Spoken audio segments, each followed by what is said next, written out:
करे। निष्काम होने का उपाय यह है कि धर्मों का पालन करने से शुद्ध हुए अपने चित्त में यह विचार करें कि जगत के विषय प्राणी शब्द स्पर्श रूप आदि विषयों को सत्य समझकर उनकी प्राप्ति के लिए जो प्रयत्न करते हैं उसमें उनका उद्देश्य तो यह होता है कि सुख मिले, परंतु मिलता है दुख। इसके संबंध में ऐसा विचार करना चाहिए कि स्वप्न अवस्था में और मनोरथ करते समय जागृत अवस्था में भी मनुष्य मन ही मन अनेकों प्रकार के विषयों का अनुभव करता है, परंतु उसकी वह सारी कल्पना वह शून्य होने के कारण व्यर्थ है। वैसे इंद्रियों के द्वारा होने वाली भेद बुद्धि भी व्यर्थ ही है, क्योंकि यह भी इंद्रिय जन्य और नाना वस्तु विषय होने के कारण पूर्ववत असत्य ही है। जो पुरुष मेरी शरण में है उसे अंतर्मुख करने वाले निष्काम अथवा नित्य कर्म ही करने चाहिए।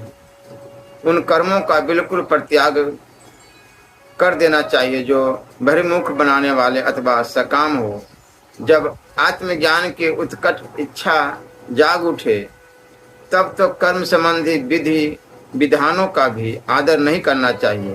अहिंसा आदि यमों का तो आदर पूर्वक सेवन करना चाहिए, परंतु सोच, पवित्रता आदि नियमों का पालन शक्ति के अनुसार और आत्मज्ञान के विरोधी न होने पर भी करना चाहिए।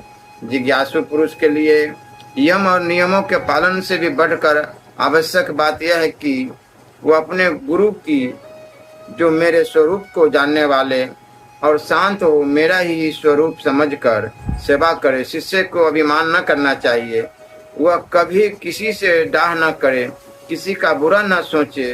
वह प्रत्येक कार्य में कुशल हो, उसे आलस्य छू न जाए, उसे कहीं भी ममता न हो, गुरु के चरणों में ढूंढ अनुराग हो, कोई काम हड़बड़ा कर न करे, उसे सावधानी से पूरा करे, सदा परमार्थ के संबंधों में ज्ञान प्राप्त करने की इच्छा बनाए रखे, किसी के गुणों में दोष न निकाले और व्यर्थ की बात न करे।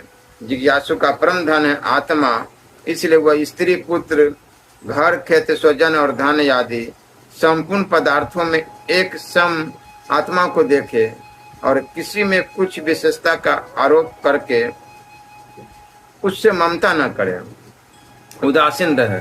उद्धव जैसे जलने वाली लकड़ी से उसे जलाने और प्रकाशित करने वाली आग सर्वथा अलग है, ठीक वैसे ही विचार करने पर जान पड़ता है कि पंचभूतों का बना हुआ ये स्थूल शरीर और मन